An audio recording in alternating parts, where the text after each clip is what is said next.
Welcome to the Truth and Liberty Show, where trusted leaders bring biblical insights to important issues to help you stand for truth and effect godly change in our nation and in our world.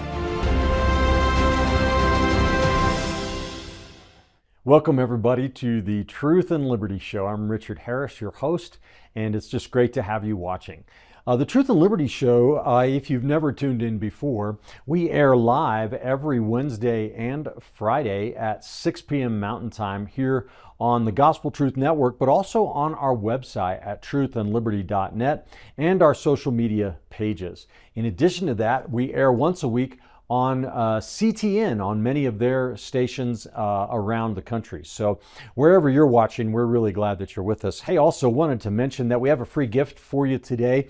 We've been giving this away this month and last month, but this is called How to Stay Positive in a Negative World. It's Andrew Wommack's booklet that talks about how we stand on God's promises no matter what's going on around us.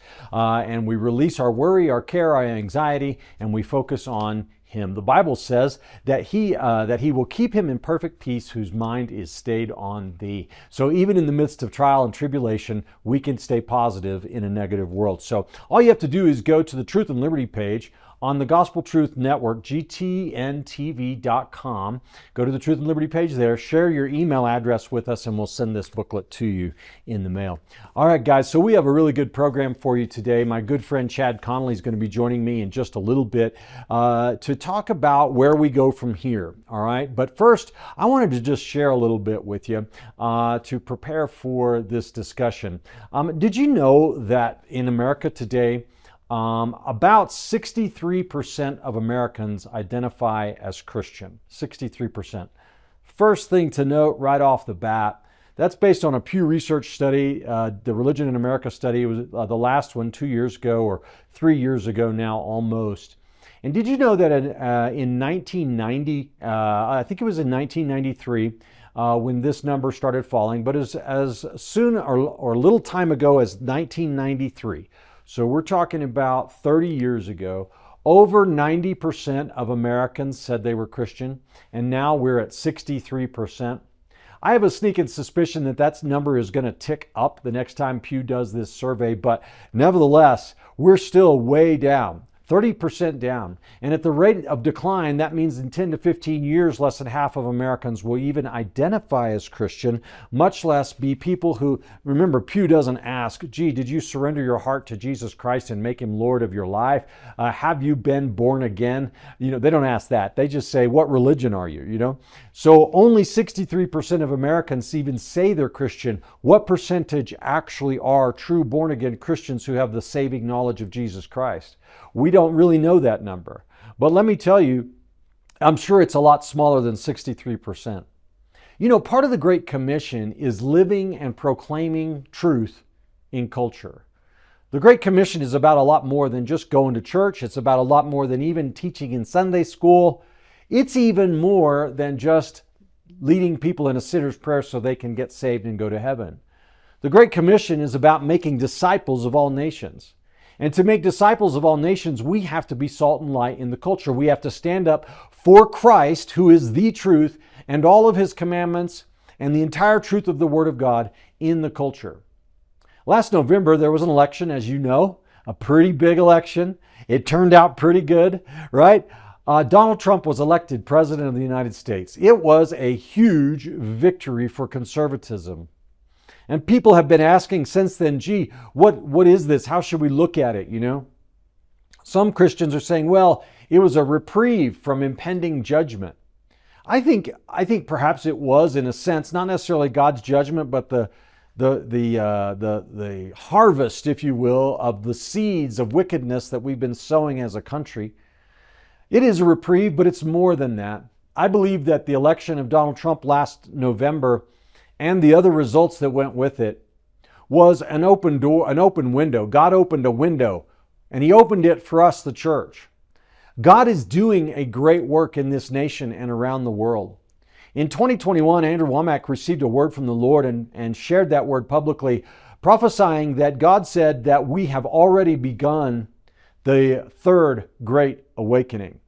If you know anything about history and you know what the first Great Awakening was like and the second Great Awakening was like, then you can appreciate the magnitude of this word that Andrew received from the Lord. Because in these awakenings, these are times where the entire nation and even other nations are shaken to their core, turned upside down, turned right side up, if you will. And people all over the place are getting saved and turned on to God. And the Bible becomes the authority once again, and culture begins to conform to that word of the Lord. And sometimes they can be messy affairs. They're usually very messy and usually very contentious with a lot of strife as the forces of wickedness attempt to fight back against what God is doing.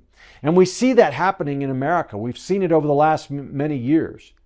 I remember when Donald Trump was elected in 2016.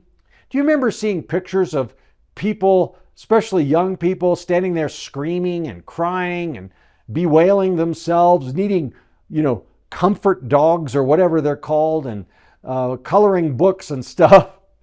But then, they hit the streets, the leftists did, right?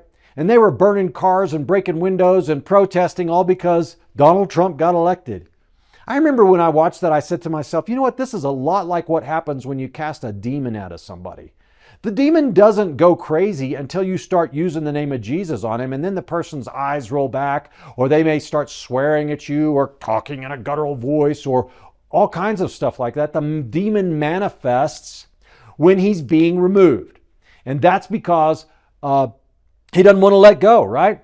This is part of what we're seeing in recent years, is the manifestation of the evil forces who don't want to let go of this nation. But I'm telling you, they are being forced to let go. But here's the thing, church, you need to understand today, is that you and I, believers everywhere, have a vital role to play. We have a vital role to play. In most elections, we Christians here in America, of course, about 40% of us or a third of us, depending upon the type of election, don't vote anyway, even though we call ourselves Christian, right? But those of us who do, especially in presidential elections, will vote, or maybe the midterms. But then after that election, we sit back and we go about our daily lives and we wait for the next election. And then in between, we whine and we complain about how bad things are, about how evil they are, about how bad the Democrats are or whatever, and we don't do anything about it. I think one of the main reasons is because we don't know what to do about it. Now, in this election, George Barna's results came out. He said that 72% of self-identified Christians voted in this election. That is not too shabby compared to averages, because on average, only 55% of the voting age population in America voted. So at least we're a little bit better than the voting age population, but 72% of Christians voted. Now, among these 72%, though, only 56% voted for Donald Trump in the presidential race. While that's good, and it absolutely was critical to give him the victory and the win, it's the thing about that number that's appalling to me is only 56%? Does that mean the other 44% voted for a woman who believes you should be able to kill babies up through birth, who believes in Marxism, who believes in LGBT ideology, and all these other atrocities, who believes we should have an open border, who doesn't believe literally in the sovereignty of the United States or the rule of law based on her track record? How could this be? You see, guys, here's the thing, and here's what normally happens. Like I said, after elections, is we Christians, we sit back and we think, okay, we did our job. We voted. And you did do your job, but guess what? Your job's not over, okay? Because if we're going to turn America around, we have got to be involved all the time. It can't just be about elections, because it's not really about the election. What it's about is righteousness and godliness and His Word permeating every part of culture and society, okay? So we can elect the best person ever, but guess what? If they don't implement biblical policy and biblical standards in policy, then the election is meaningless. So this situation we find ourselves in right now, with Donald Trump as President of the United States, Republicans in control of the United States Senate, in very slim majority, but they are in control of the House, and conservatives in control of the United States Supreme Court. The majority of governors are Republicans. Now hold on, I know what you're thinking. Being a Republican is not necessarily being a conservative, Bible-believing Christian, but just bear with me. We still have an opportunity here, an amazing opportunity for change, for biblical change, to bring things back into alignment with the biblical principles this nation was founded on and biblical policy throughout our government. But if we just sit back, we Christians, and wait for the next election, we're going to be rudely awakened. We're going to be surprised again. It's going to happen, okay? Most of the time, a president who wins an election, he loses the House or the Senate, and sometimes both, his party does, in the next election. And the next election is not 4 years later, it's 2 years later, okay? So that's what you call the off year, okay? Where the president then has done all of the stuff he wants to do, and there's a backlash against it. And he ends up losing one of the chambers or both chambers in Congress, and then he's hamstrung for the rest of his administration. So we sit back and ask yourself today, how long do we have to turn things around? How long do we have to take advantage of this window of opportunity? And I want to say to you that realistically, we have 2 years. It's possible that Trump could hold on to both houses of Congress, the Republicans could, for 4 years, but it's historically not likely, especially when the House is only controlled by one seat or 2-seat majority. So here's the thing, brothers and sisters, listen to me now. You're like, and you may be like, Richard, man, I worked hard in this last election. I was volunteering, I was calling people, I was doing all this stuff. I even put a sign in my yard, right? Thank you. Thank you for doing that. But guys, we have to begin thinking more like the left thinks. And you know how leftists think? They don't go from election to election. Politics to them is a 24/7 affair. It's an all-day, everyday thing because they worship government, right? And so do we want to worship government? Absolutely not. Do we want to preserve government for its God-given purpose? Absolutely we do. And we need to match the left in terms of our engagement, in terms of our hard work, and in terms of our finances. All right? So our elected officials in Congress, number one, I'm going to give you some things that you need to write down and things you need to do. Number one, Congress and our elected officials need to hear from you and me throughout this ensuing 2 years and beyond.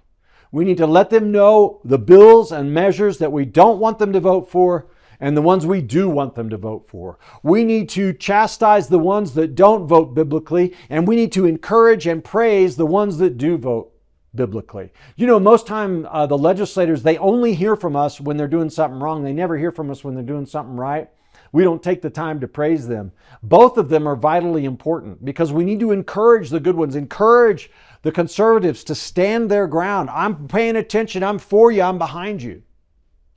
The other thing is most policy and impact, politically speaking, is local. It occurs at the state level and the local level. Donald Trump cannot control what state legislatures do, city councils or county commissioners or school boards. Yet these organizations, these bodies have even more influence on your daily life than he does or the Congress does. So we need to get involved locally. Get involved locally. Do you know that we may have the government right now conservatives by a slim majority, but the media, the entertainment, the schools, these are still controlled by people holding unbiblical worldviews. So what I'm telling you today is that there is a lot of work left to be done. So I'm going to give you some suggestions here in the interim. Number one, pay attention to what's going on in Congress and in your state legislature, in your city council, and call your elected representatives, email your elected representatives when they do something right and when they do something wrong. When they stand for biblical values, praise them. When they don't, criticize them, and also let other people know about both of those. Number two, get involved in the Republican Party. Now, I'm not saying the Republican Party is perfect, but if you look at the two major parties in America today, one of them is so much closer to biblical standards and values than the other that there's really no comparison anymore. If you sit back and you say, oh, they're all the same, you are misinformed, okay? That is not true, and that is a very dangerous way of thinking.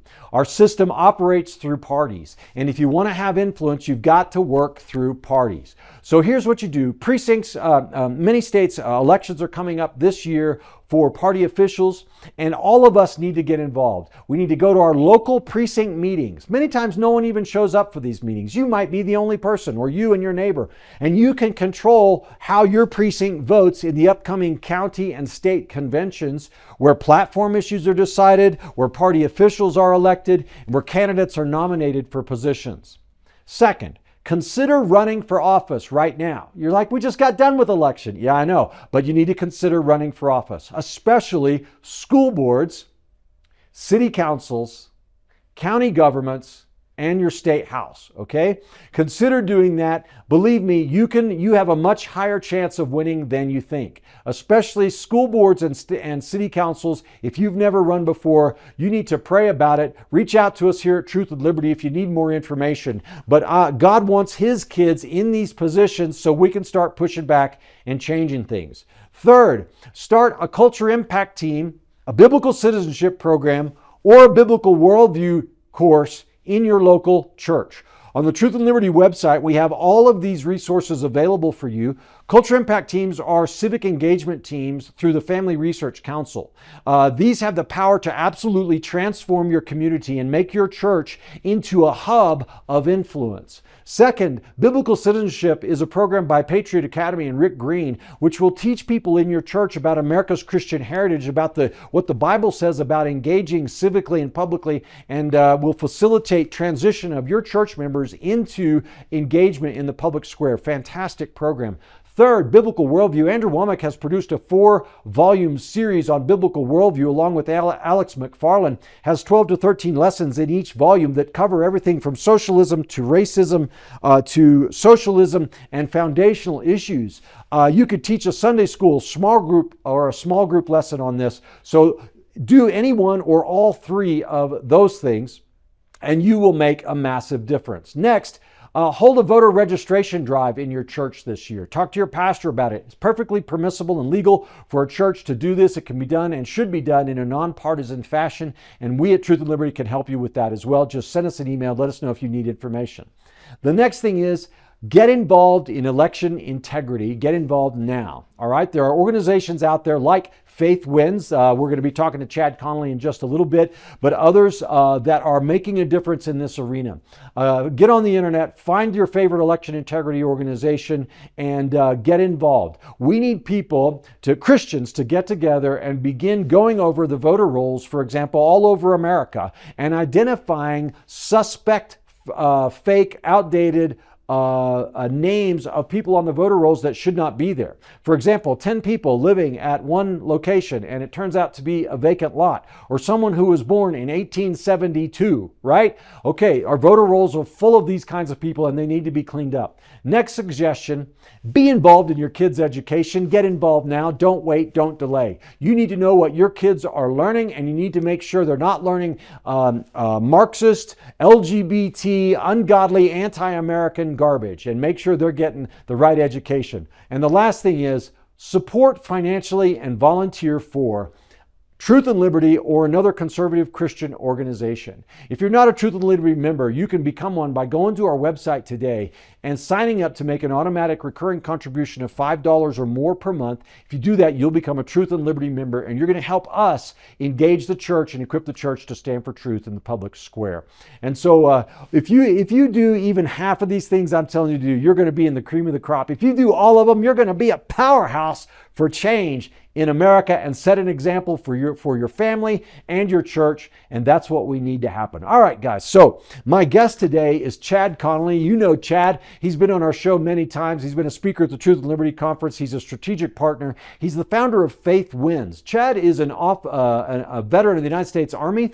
He was an officer in the Armor Corps, and he's also a former head of the Republican Party in South Carolina. He was the Republican National Committee's first ever National Director of Faith Engagement. This brother has traveled to every state, I think, in America, and has spoken to more than 100, maybe 200,000 now pastors and faith leaders. He's built more relationships with pastors than anybody that I know, and he's got a book called Freedom Tide. I encourage it to you. Chad and his wife Dana and their 4 kids live in South Carolina. They're real heroes of of the faith. And I'm just super honored to have Chad on the program again. So we're going to take just a few second break here. Don't go away. You won't want to miss my conversation now with my good friend and brother, Chad Connelly. Are you passionate about standing for truth in the culture, but don't know how to get started? Well, Truth and Liberty, our mission is to educate, unify, and mobilize the body of Christ to stand for truth in the public square. And as part of our mission, we provide you with an amazing array of resources on our website. And our website has just been revamped, remodeled, and retooled to be user-friendly. And I'm so excited about it because I believe that there's nothing like it out there anywhere. I want to encourage you today to go to truthandliberty.net and check out the Resources Center and the Get Equipped Center. On our Resources Center, you will find hundreds of links, hundreds of videos, articles, blogs, even America's original founding documents can be found on Truth and Liberty's Resources Center. It's searchable by topic, preset topic, or you can put in a custom search to find exactly what you need and what you're interested in. In the Get Equipped section, we link you to tools created by our strategic partners, including Pray, Vote, and Engage tools. We culture impact teams, civic action teams, biblical citizenship in modern America, biblical worldview training, and more. So go today to truthandliberty.net and find what you need to get equipped to stand for truth in the public square.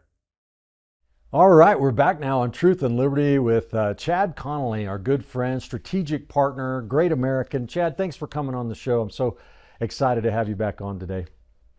Hey, Richard, I saw your monologue, and you're the powerhouse, you and Andrew Womack. So if we're doing anything, it's because we're standing on the shoulders of awesome people like you, brother. And great to see you. And I know that you're glad to be around Woodland Park a little bit. I'm glad to be in South Carolina. But don't you just feel the weight lifted in the whole nation spiritually after November 5th? Isn't that amazing? You can just feel freedom when it comes, can't you? You can just feel that lift, and I do feel it, and it's awesome.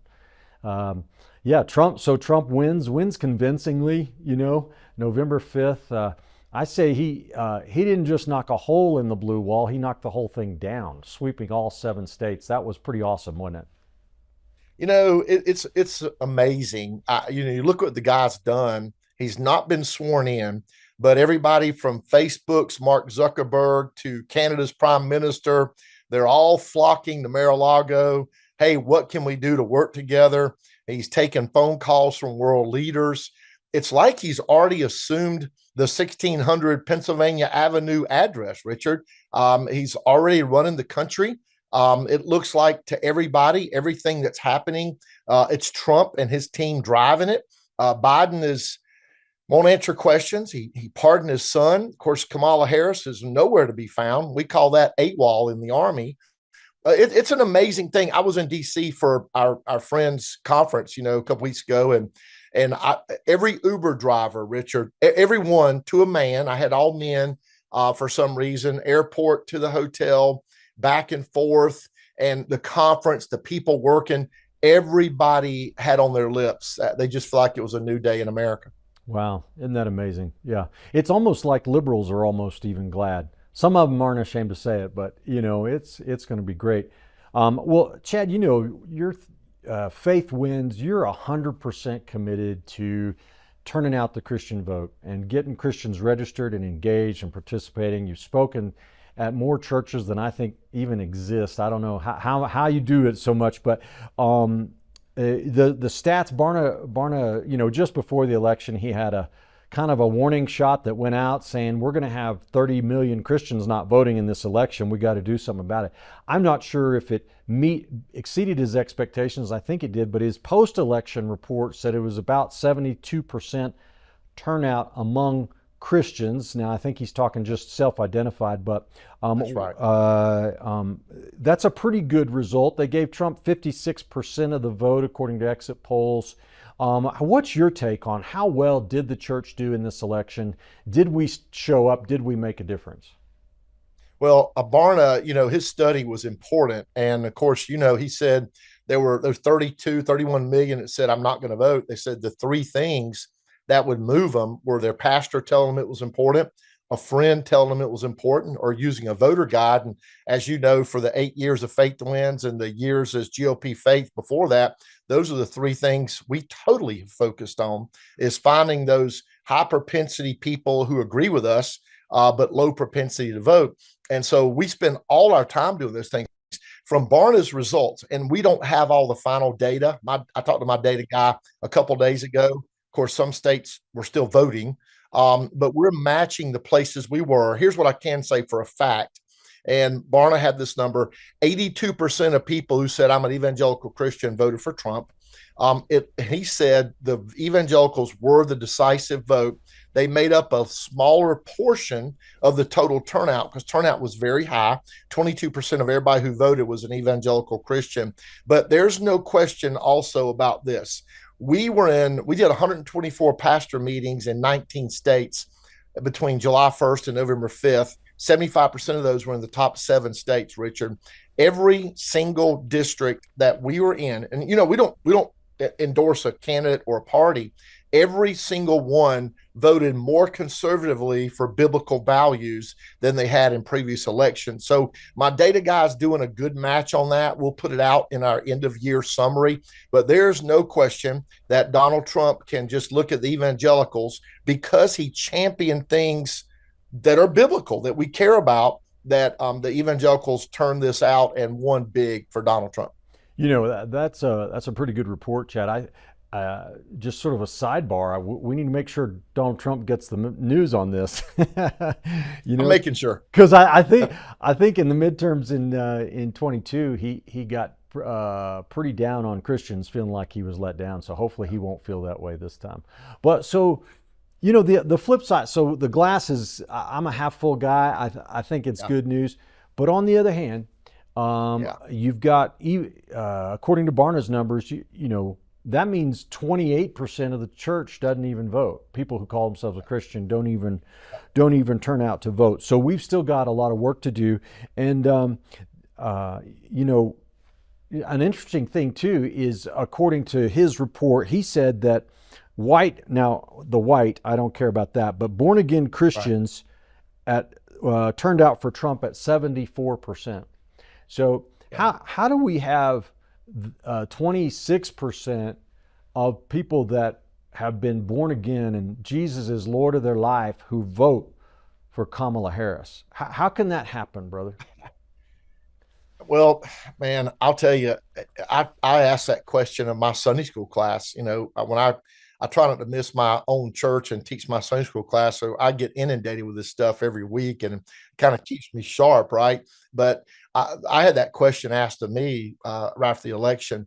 I don't have a good answer, but I do know that in my little conservative county, Richard, down the street, there are denominations who profess Christ, who will hang flags that don't profess Christ, that don't profess biblical worldview. I think it goes back to something George Barna said, and David Barton, Andrew Womack, you and I talked about back in the green room, is using that term biblical Christians, Jesus followers, because the whole Christianity thing has been so, they all want to be Christians, right? Until they find out there's a responsibility attached to it, and we got to make people feel good. That's my only answer, is these denominations that say we're Christians and they hang a BLM Marxist flag or a pride flag out front that elevates something above the Lord and his throne.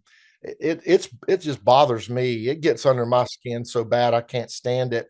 But you know what it tells me? Here's what it does tell me, is you're right. We got a lot of work to do. It also tells me that despite the efforts of the political consultants that don't like people like me and you, and we talked about this too, is we are still the most untapped, most underappreciated, biggest pool of potential voters for conservative causes in America. Even if we helped win conservative tide, make the conservative tide that won the day, we got a lot of work to do. But what I've been doing is building a big stick, and I'm going to swing it in these coming years. Yeah. And we're going to force politicians at every level to pay attention to the church. I believe it's a time for God's people to rise up and reemerge as a cultural force in society, and I think people are looking for it. Well, that's an awesome answer, Chad. You've been in the party and worked independent of the party both. And by the party, I mean Republican Party. You're head of the party in South Carolina, and you worked for the RNC. How important? Some Christians are like, they take on the attitude of, well, I don't want to deal with parties, right? That's politics, and they're corrupt and all this kind of stuff. But how important is it for us to actually be engaged in the Republican Party? Because if we're not, how are we going to have influence?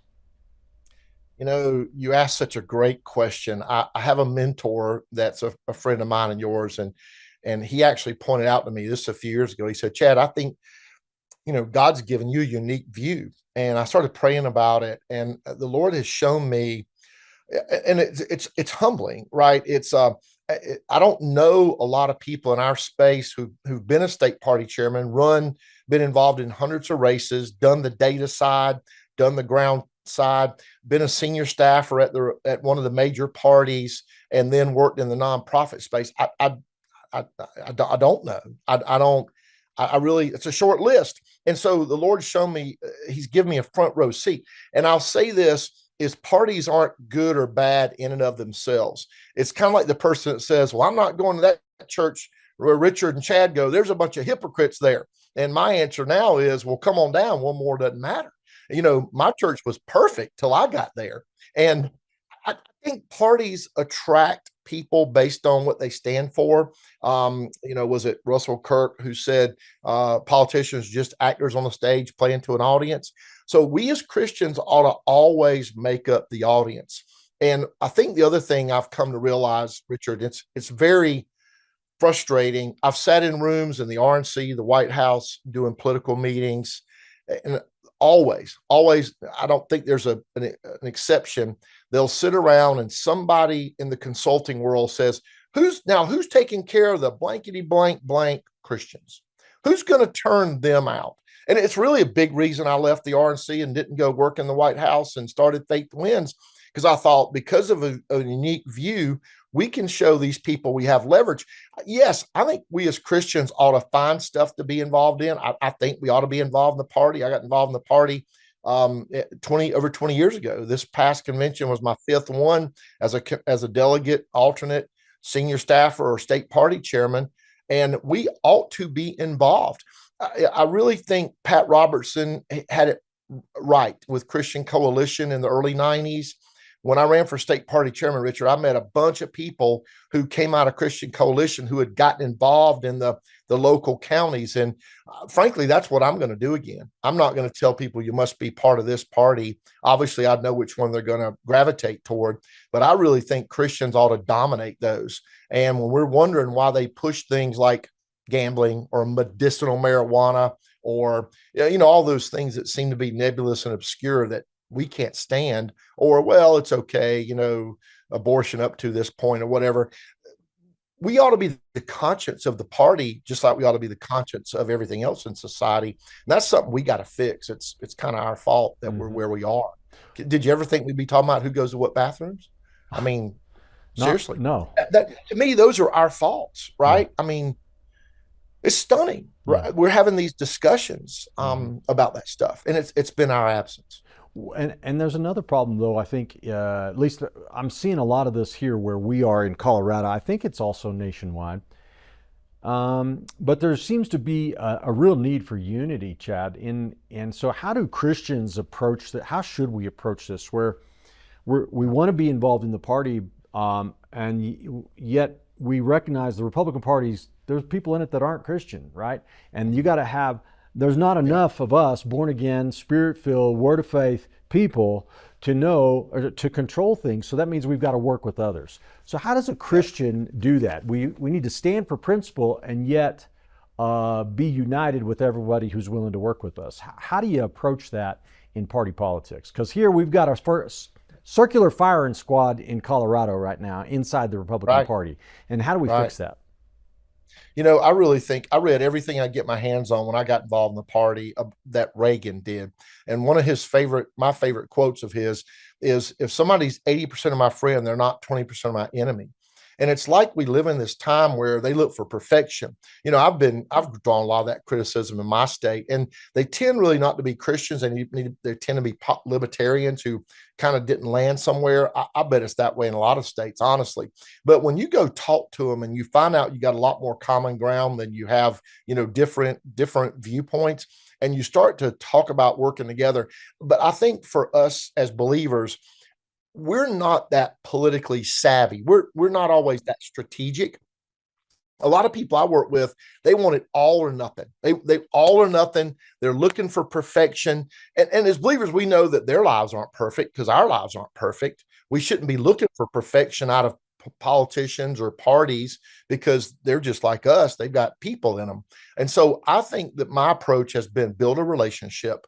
I know I've been involved in my state party now since '02. And, I've been texting with people from my counties and my state party stuff and telling them the same thing. Pick your battles. You don't have to fight every battle, and choose wisely, and then build a coalition. We did a pastors meeting of about 40 pastors in South Carolina Monday this past week with our Speaker of the House. And this is exactly what we talked about. And I had one of the pastors kind of tee up some questions. And one of them was, we don't expect perfection, Mr. Speaker, but we are looking for you to dialogue with us. And we want to have your ear. And we'd like to say, hey, you're looking at this bill. Have you thought about? And then I think we got to be willing to swing the big stick. You know, we got to be willing to say, Mr. Speaker, Mrs. Speaker, hey, we think you're taking a wrong turn. Now you can listen to us as faith leaders, or we're going to have, you know, our church call your house tonight because that's public information. And we don't want to, you know, pull a grenade and throw it in the room, but we want to let you know how we feel. And I think we've got to go back and play the game that way. We set a set of priorities in our state. And I would encourage pastors to come together with coalitions in every state and do the same thing. But I think the biggest one is have some savvy, pick your battles, and be strategic. For y'all, I was meeting with some people from Michigan last spring, and I said, I just don't think you take over a lefty state by trying to, bite the whole thing. Let's be strategic. And we just said, we're going to run up the score. We picked 4 state house seats. They flipped 3 of them with biblically based people. And nobody, the campaigns, the committees didn't focus that way. I want to be more strategic, and I think that's the way to go win these states back. Yeah, absolutely. Well, here, let me flip it on the other side of this coin, which is, if we as Christians vote loyal Republican all the time so that our vote is pretty reliable, do we have a risk that we're going to be taken for granted by these candidates and that we won't really get responsiveness to our agenda and we just get lip service? It's been happening for years. I can't tell you how many politicians I've told them. I sat in, I delivered this message in Mar-a-Lago.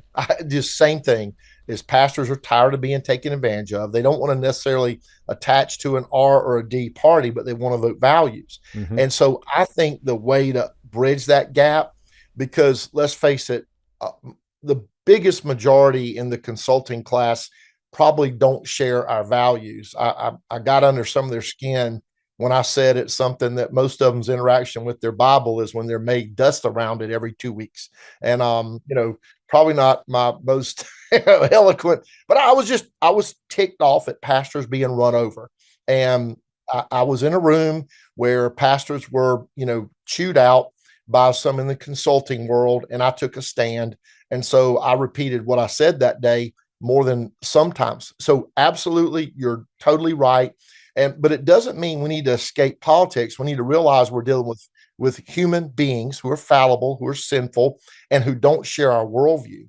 And so I think what it comes down for us is go build the coalitions, build the numbers, and prove your point over and over and over again. Richard, you know this. I was kicked off the platform committee because I was too pro-life and too Christian, and it was by the consultants inside the campaign.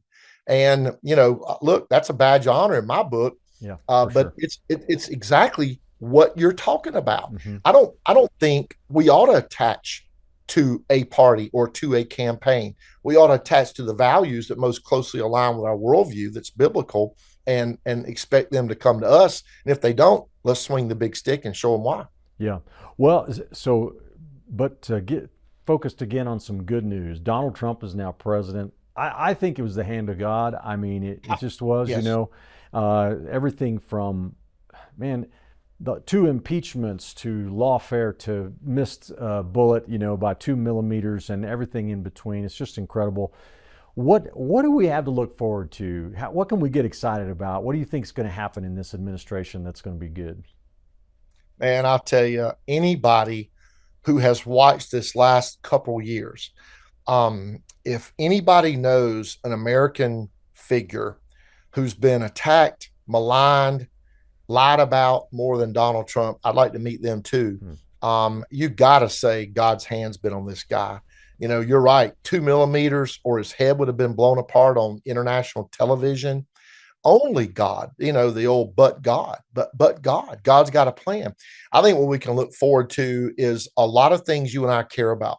And despite the platform issue, you got to say Trump was the most pro-life president in all of American history.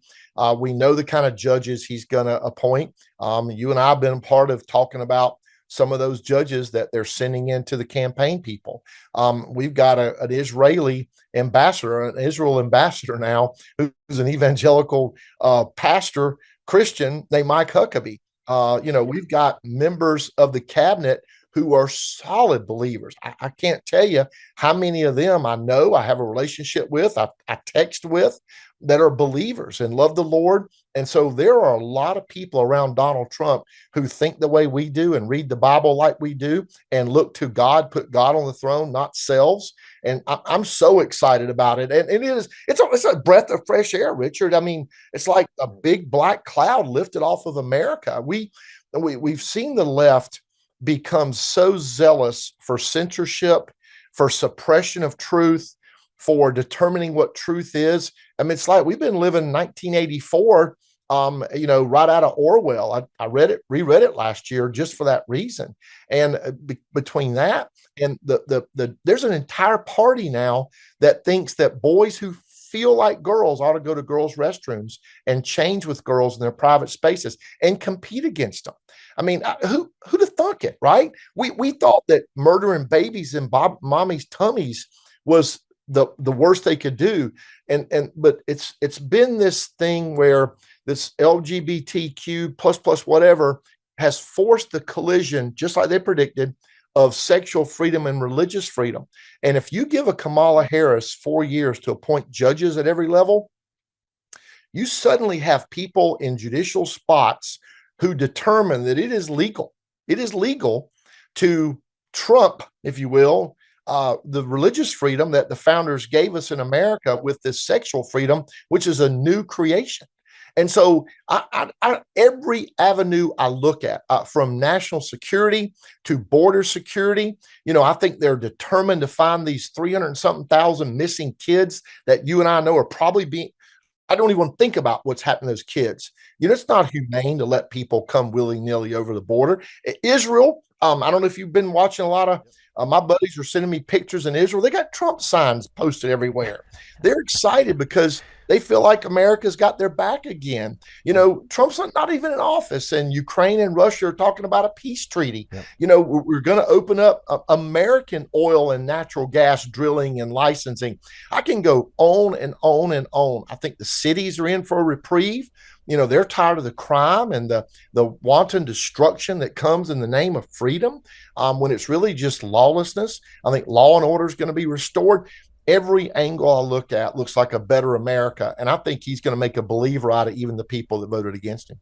Yeah, absolutely. Well said. One of the areas that I think is the most important for long-term change and transformation is education and our public schools. And there were some changes to that Republican platform that you and I didn't necessarily like too much, but the one area that is just incredible is what that document says about education. We're talking parental rights, school choice, the 1776 Commission restoring the proper balanced view and patriotic education about America, and abolishing the Department of Education, and then canceling funding for schools that push CRT and DEI programs. I mean, we're talking about revolution here in a good way, aren't we? Oh, hey, and did you hear the idea to move some of the agencies out into other states and Yes, break up bureaucracies? That is it brilliant. is I brilliant. mean, it is brilliant. And you're right. The Department of Education, there needs to be no bureaucracy in Washington, D.C. dictating. We all know that anything that's further away from the activity that's trying to be, conducted, it's always less efficient. It's always more bureaucratic. Return those dollars, return that control to the local states, to the local communities. It's a mess. The public schools, by and large, have become indoctrination centers. They're teaching, climate hoax and control and the whole trans agenda. So you're exactly right. I'm so excited about every avenue of this because I think you're going to see like you said, revolution. There's a shaking going on. And, you and I talked about it when I was out there last time about this whole sifting of the church. I think we're seeing that playing out. And I think God's given us a reprieve and a chance to claim the remnant.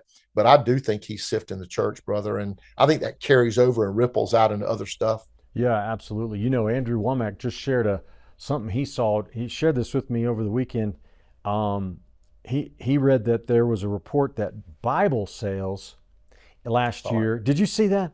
Bible sales up 22% in 10 months. Man, Yeah. I'm like, wow, that's one of the biggest things I've heard in a long time. When you think about the magnitude of that, that's pretty awesome. Well, they hit Trump over selling the Bible, and I don't care who sells the Bible as long as it gets out there in people's hands. And to think about Donald Trump knowing, where all the things he's been through and all the things he's ever done, promoting Bible reading, wow, but God, right? But God. And when I saw that report, I tweeted it too, because I think that is significant. But I also think it points to the instability in society. People are looking for a rock to stand on. They're looking for something foundational again. And look, you and I both know that was my story. When you start asking yourself, do I really believe what I really believe? I was a Christian and asked that question. And people who are experiencing no stability in life, and my heavens, a pastor buddy in Michigan sent me the picture of those liberal progressive women screaming at Lake Michigan. Wow, I hope it makes them feel better, but that ain't normal. And it just tells me they're looking for what God provides, that God-sized hole in their heart is screaming at them to fix it. And I think that's what the Bible sale thing. It's exciting, man. Yeah, that's awesome. Well, what about the issue of election integrity, Chad? Do you think that the Trump administration is going to make some progress on this? I know there's a little bit of a constitutional hurdle there because the Constitution gives states the power to control method and means of elections. But what do you think Trump's going to get accomplished in that? Because I think it's a vital area, isn't it, if we're going to be able to have success in the future? It's a big deal. I mean, Kamala didn't win any state that didn't have voter ID laws. If they had no voter ID laws, and she won some states that didn't require it, but most of them they can't show the voter ID. And I don't want to tie that in, but it's kind of interesting that you look at places that are counting votes a month later, when other countries that are bigger than those states counted. Florida counted in 45 minutes. We got these new things called computers now that ought to make this easier. It raises more questions than provides answers when it takes them that long. And it just enough to beat a margin. It really raises questions. I don't know what he can do. I think there's some federal limitations, like you said, but I am hopeful that the questions that are raised are significant enough that people start scratching their heads and going, we got to do something about this. You know this. We actually ran an election integrity project in 7 states. Mm-hmm. Of course, they were random. It was Georgia, North Carolina, Michigan, Pennsylvania, Wisconsin, Nevada, Arizona, and we randomly selected out of a hat. But we put Christian eyeballs on the process. Uh-huh. And I told those pastors every week we did a Zoom call talking about it. And I said, you don't even know what your presence means. I think we need to go back to a time like that where Christians see there's an obligation for me, just like Jesus said, be salt and light. There's an obligation for me to go get involved. And, what we did was we didn't recruit at gatherings or rallies or political events. We only recruited churches, Christians in churches. And we told them we wanted a higher bar. We wanted believers. We didn't want to be attached to a party. We wanted them to be attached to the Lord. We wanted them to be there with eyeballs on the process. I think that's a big part of it. Now, what we can get done federally, paper ballots, requiring, look, a lot of it honestly is, why didn't the state just follow their own laws? Most states already have laws in place that say, no, we're not taking ballots the day after. You got to get them turned in. That's your responsibility as a citizen.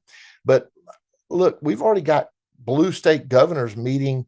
How do we block Trump's initiatives? That's amazing. It's really amazing. These are people who would not have given you and I 10th Amendment states' rights latitude, who now are like, states' rights, states' rights. Yeah, right. So, kind of amazing to watch. Well, yeah, it is. Well, what do you think about Trump's selection of Pam Bondi to be Attorney General? Are we looking for some pretty good stuff there? Restoration of the rule of law, get rid of this lawfare stuff, start enforcing, all the laws equally. Hey, real deal. When MSNBC and CNN saying they should fear her because she's competent, that tells you all you need to know. He's selected an all-star cast. He's going to have a bunch of disruptors. They're going to go back to rule of law and basics and foundational, but she's going to be a superstar, I promise you. That's awesome. Well, so people out there now, I kind of talked about this before we got started here. Christians tend to think, okay, I voted, I'm done, and we sit back and we wait till the next election. A lot of times, next presidential election. I don't think we have that luxury this time, Chad. I think this is an opportunity, and we've got to seize this. We've got to press through and do everything we possibly can while we have this window of opportunity. What can Christians do? That's right at their fingertips. What can we do to make sure we press this advantage? I had a media person ask me about, you're only involved because of an election. I said, quite the contrary. Elections bring focus, they bring attention, no question about it. But look, I think we as Christians got to go back and ask the Lord. And I told my Sunday school class this, I said it on my podcast I did yesterday, is we need to reflect at the end of the year, Lord, what do you have for me? Here I am, send me. Maybe you need to be the Little League coach or the soccer coach, and you ought to be teaching a kid's Bible study. Maybe you should take charge to do the release time Bible study in the public schools. Maybe you ought to be the scouting director or the leader. I think we as Christians have a mantle of responsibility. We got to go back and receive and accept. And I think that, yes, elections matter, but I believe Falwell said this in the 90s. We as Christians, our problem is we win, we quit, we lose, we quit. We got to quit quitting. I think you're exactly right, spot on. Quit quitting, find ways to be involved. What we're going to do, we're working against marijuana initiatives in multiple states, working against casino gambling expansion, and we're working against these liberal judges that undermine the rule of law in cities and states. And we're using our pastor network in every state to just lay the wood on that stuff, Richard, because I think you're right. God's given us an opportunity, and I believe now we got to seize the moment like maybe never before. Mm-hmm. And this is an inflection point in American history, and the future is going to be determined by what we do with these next 2 or 3, 4 years. Boy, I really like that. What does lay the wood on it mean? Is that a South Carolina That's thing? A South Carolina thing. Well, my granddaddy talked about, I'm going to take you out back behind the shed. That's what I said. I'm going to lay the wood on you. I hear you. Let's lay the wood on some of these politicians. Well, Reagan said it better. He said, if they don't see the light, you better make sure they feel the heat. Oh, there you go. That's good too. So Chad, tell me about Faith Wins. Tell our viewers about it. How can they be a part of what you're doing? How can they support you? Well, you guys have been awesome. Just helping me get the word out. And, faithwins.org. We'd love to have your participation and support. We spent the last 8 years building a network, and I'm confident, Richard, there's probably not many states I can't help people with pastors who've bought in. They've understood I've taken the model of maybe the political approach and made it spiritual first with a political impact and flipped the typical upside down, which has just been a God thing. And we've been building as I told y'all, I didn't want the biggest list. I wanted the most effective set of pastors. So pastors don't get on our, I don't buy lists. Pastors don't get on our list and become a part unless they come to a meeting. I'm there personal, or they're on a Zoom and another pastor recommended them. We're going to show those pastors how to maximize their leverage. We're going to connect them to political thought leaders, elected officials, candidates, and we want to build relationships so there's real dialogue between elected officials and faith leaders, especially pastors, in every single state. And I'm doing Zooms with my team. I'm like, hey, get a deep breath, enjoy your Thanksgiving, your Christmas, be with your family, and then ready to hit the ground running, because I'm telling you, the enemy is not going to give up. And we don't need to say, oh boy, the things I care about won, I don't have to do anything. I think we're just getting started, brother. And I think now's the time to take the big stick we've been building and let's swing it, man. Yeah, amen. Well, so this coming year, there'll be elections. Some states might elect governor and legislature and all that. Not too many, but there'll be school board elections all over the place, and local elections, cities and counties. How important is it for us to be engaged in that at the local church level? I had a lady in my Sunday school class moved in our church a few years ago, and she had never done anything with politics, retired school teacher. And she was in my Sunday school class, and I always talk about biblical worldview and getting involved. She said, what do I do? What do I do? And I said, well, Nancy, you were in the schools and you retired. Have you ever been to a school board meeting here? Nope, never had. She found out that our little school board was passing on dirty books in the summertime, and they were spending $96,000 in Newberry County, South Carolina, and called them out, went to the school board meetings. A year later, what should I do? I said, Nancy, pray about it. See what the Lord's got. She filed for school board, Richard. Turns out she was running against the most liberal member of the school board in my little county. And lo and behold, that lady forgot to file by the deadline. Nancy is now on the school board. I think that's what Christians ought to do. Just receive from God what he's got for you. Be willing to say, Lord, here I am, send me. What do you have for me? I've had some nice people offer me some really nice things. Come do this, come work in this important place. I believe with all my heart, I am doing exactly what the Lord would have me do right now. And I believe now's a time that Christians come together, link arms, stop worrying about we don't meet the same time or sing from the same hymnal or whatever. Let's link arms about these religious liberty core issues that we can all point back to biblical truth on, and let's go change this country and restore us a nation for the Lord. Oh yeah, so good, so good. Yeah, and I think sometimes we look at this and we think, oh, this is overwhelming. I can't do anything.